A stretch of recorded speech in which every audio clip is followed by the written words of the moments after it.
പുതുവത്സരത്തിൽ സഹകരണ ചിന്തകളുമായി മുപ്പത്തടം സർവീസ് സഹകരണ bank secretary സഹകാര്യം ന്യൂസിനോടൊപ്പം കോപ്പ് ടോക്സിൽ. നമ്മളെല്ലാം 2025 വരവേൽക്കാനുള്ള തയ്യാറെടുപ്പിലാണ്. ലോകവും രാജ്യവും കേരളവുമെല്ലാം ഈ പുതുവർഷത്തെ വരവേൽക്കുന്ന ഈ വേളയിൽ കേരളത്തിലെ സഹകരണ പ്രസ്ഥാനവുമായി ബന്ധപ്പെട്ട ചില പുതുവർഷ ചിന്തകൾ പങ്കുവയ്ക്കുകയാണ് കോപ്പ് ടോക്സിലൂടെ ഞാൻ ഇന്ന് ഉദ്ദേശിക്കുന്നത്. അപ്പോൾ ആദ്യമേ തന്നെ ഞാൻ കേരളത്തിലെ സഹകാരി സമൂഹത്തിന് പുതുവത്സര ആശംസകൾ നേരുകയാണ്. വൈവിധ്യമാർന്ന കേരളത്തിലെ സഹകരണ മേഖലയുടെ ഭാഗമാണ് മലയാളി സമൂഹം. സഹകരണം ഒരു വാഗ്ദാനമാണ്, വിശ്വസനീയമായ ഒരു പ്രോമിസ് എന്ന് പറയാം. ജനങ്ങളും സഹകാരികളും ഈ മേഖലയിൽ അർപ്പിച്ച വിശ്വാസം കാത്തു സൂക്ഷിക്കുക പ്രധാനമാണ്. 2024 വലിയ സഹകരണ കടന്നാക്രമണങ്ങളാണ് നമ്മൾ നേരിട്ടത്. ഒറ്റപ്പെട്ട ചില കറുത്ത പാടുകൾ സഹകരണത്തിന്റെ വിശാല ക്യാൻവാസിൽ വാട്ടമുണ്ടാക്കി. മാധ്യമങ്ങളുടെ വേട്ടയാടൽ ഇന്ന് നിത്യ കാഴ്ചയായി മാറിയിരിക്കുന്നു.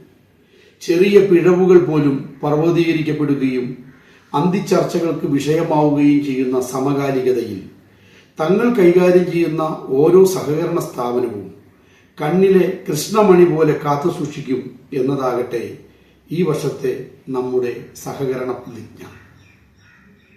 സഹകരണ സ്ഥാപനങ്ങളുടെ സാമ്പത്തിക കരുത്ത് വർദ്ധിപ്പിക്കൽ ഏറെ പ്രധാനമാണ്. വരവറിയാത്ത ചെലവ് ചെയ്യൽ നിയന്ത്രിക്കപ്പെടണം. വരവു ചെലവുകളുടെ പ്രതിദിന പരിശോധന പ്രധാനമാണ്. സ്വാഭാവികമായും ചീഫ് എക്സിക്യൂട്ടീവ് ഓഫീസർമാരായ സെക്രട്ടറിമാർ ഈ കാര്യത്തിൽ വലിയ അവധാനത പുലർത്തേണ്ടതുണ്ട്. സഹകരണ മേഖലയിൽ ഇന്നും നിലനിൽക്കുന്ന ഓവർഡ്യൂ മാനേജ്മെന്റ് സിസ്റ്റം നമുക്ക് പൊളിച്ചെഴുതേണ്ടതുണ്ട്. ധാരാളം ദൗർബല്യങ്ങളുള്ള ഒരു മാനേജ്മെന്റ് പോളിസിയാണ് ഓവർഡ്യൂവുമായി ബന്ധപ്പെട്ട് സഹകരണ മേഖലയിൽ നമ്മൾ ഇന്ന് പ്രയോഗിച്ചുകൊണ്ടിരിക്കുന്നത്. വായ്പക്കാരെ ചട്ടപ്പടി നോട്ടീസ് അയക്കുകയും 2, 3, 4, 5 വർഷങ്ങൾക്ക് ശേഷം മാത്രം വായ്പകളിൽ നടപടി സ്വീകരിക്കുകയും ചെയ്യുന്ന ഒരു രീതിയാണ് സഹകരണ മേഖലയിലെ വായ്പാ കുടിശ്ശികയുമായി ബന്ധപ്പെട്ട് നിലവിലുള്ളത്. ആ രീതിയെ പുതിയ കാലഘട്ടത്തിനനുസരിച്ച് നമുക്ക് മാറ്റി എഴുതണം.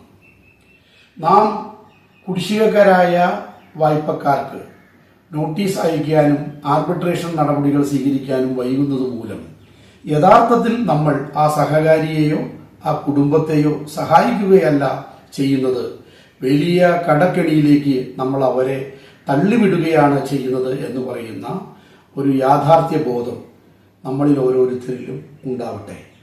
കാരണം ദീർഘനാൾ കുടിശ്ശികയാവുമ്പോൾ പലിശയും പിഴപ്പലിശയും കയറി ആ വായ്പക്കാരന് അവന്റെ ഈട് വസ്തു വിറ്റാൽ പോലും തീരാത്ത വലിയ സാമ്പത്തിക ബാധ്യതയിലേക്ക് അവനെ തള്ളിവിടുന്ന ഇന്നത്തെ വായ്പാ തിരിച്ചുപിടിക്കൽ രീതികൾ മാറി ശരിയായ ഇടപെടലുകൾ സഹകരണ മേഖലയിലെ വായ്പാ വിതരണത്തിലും വായ്പകളുടെ തിരിച്ചുപിടിക്കലിലും നമുക്ക് ഈ പുതുവർഷത്തിൽ നടപ്പാക്കാൻ കഴിയണം.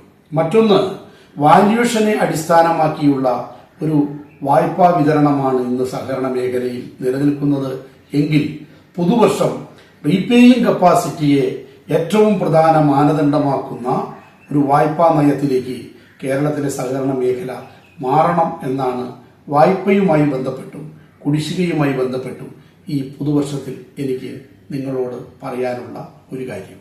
ഭേദഗതികളുടെ പുതിയ സഹകരണ നിയമം വന്നുകഴിഞ്ഞു. ചട്ടം പിന്നാലെ വരികയാണ്. നിയമവും ചട്ടവും രജിസ്ട്രാറുടെ സർക്കുലറുകളും പാലിച്ച് സംഘങ്ങളെ നയിക്കുന്നു എന്ന് ഓരോ ഭരണസമിതിയും ഉറപ്പാക്കണം.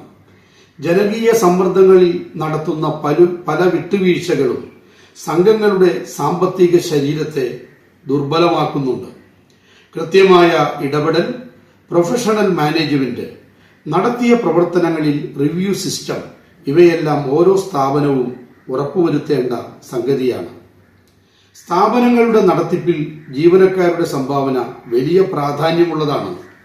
ഇന്ന് കാണുന്ന സഹകരണ സ്ഥാപനങ്ങൾ ഈ രൂപത്തിൽ വികാസം പ്രാപിച്ചതിന് പിന്നിൽ തൊഴിലാളികളുടെ വലിയ അധ്വാനമുണ്ട്. ഇന്ന് നിയമന രീതികൾ മാറുകയും സഹകരണ എക്സാമിനേഷൻ ബോർഡ് വഴി ധാരാളം പേർ സഹകരണ സ്ഥാപനങ്ങളിൽ ജോലിക്കെത്തുകയും ചെയ്യുന്ന സാഹചര്യമാണ്. സഹകരണ സ്ഥാപനങ്ങൾക്ക് അത് സ്ഥിതി ചെയ്യുന്ന നാടിൻ്റെയും നാട്ടു സംസ്കാരത്തിൻ്റെയും ഗന്ധമുണ്ട് എന്നത് ഉൾക്കൊള്ളാൻ കഴിയുന്ന ജീവനക്കാരുടെ ശൃംഖല സഹകരണ മേഖലയിൽ രൂപപ്പെടണം. സംഘം ജീവനക്കാർക്ക് കൂടുതൽ പരിശീലനങ്ങൾ പുതുവർഷത്തിൽ ഉറപ്പുവരുത്തപ്പെടണം. പലപ്പോഴും ജീവനക്കാർ തമ്മിലുള്ള ആഭ്യന്തര സംഘർഷങ്ങൾ സ്ഥാപനങ്ങളെ തകർക്കുന്നതിലേക്ക് വരെ എത്തിപ്പെടാറുണ്ട്. ഓരോ ജീവനക്കാരനും തന്റെ കടമയും ഉത്തരവാദിത്വവും എന്താണെന്ന് തിരിച്ചറിയുകയും അതനുസരിച്ച് പ്രവർത്തിക്കുകയും ചെയ്യുക എന്നതാണ് പ്രധാനപ്പെട്ട സംഗതി. പലപ്പോഴും രാഷ്ട്രീയവൽക്കരിക്കപ്പെട്ട ജീവനക്കാരുടെ മേഖലയാണ് സഹകരണം. തങ്ങളുടെ വിശ്വാസ പ്രമാണങ്ങൾക്കനുസരിച്ച് ഇസം തെരഞ്ഞെടുക്കാനും പ്രവർത്തിക്കാനും സഹകരണ ജീവനക്കാരന് കഴിയും. അപ്പോഴും സ്ഥാപനങ്ങളുടെ ദൈനംദിന പ്രവർത്തനത്തിൽ കക്ഷി രാഷ്ട്രീയം കലരാതെ നോക്കാൻ സഹകരണ ജീവനക്കാരന് ബാധ്യതയുണ്ട്. മാനേജ്മെന്റിന്റെ തീരുമാനങ്ങളാകണം നടപ്പാക്കപ്പെടേണ്ടത്. തികഞ്ഞ അച്ചടക്കത്തോടെ ജോലി നിർവഹിക്കുകയും അഭിപ്രായ ഭേദങ്ങളും നിർദ്ദേശങ്ങളും അച്ചടക്കം പാലിച്ച് മാനേജ്മെന്റിന്റെ ശ്രദ്ധയിൽ കൊണ്ടുവരുന്നവരുമായി ജീവനക്കാർ മാറണം. ഇതിനർത്ഥം അവകാശ പോരാട്ടങ്ങൾക്ക് അവധി പ്രഖ്യാപിക്കണമെന്നല്ല. ആത്മാഭിമാനവും അവകാശ ബോധവുമുള്ള തലമുറയാണ് കേരളത്തിലെ സഹകരണ ജീവനക്കാർ. ചുമരില്ലാതെ ചിത്രം വരയ്ക്കാൻ കഴിയില്ലെന്ന് അറിയുന്നവരാണ് നമ്മൾ.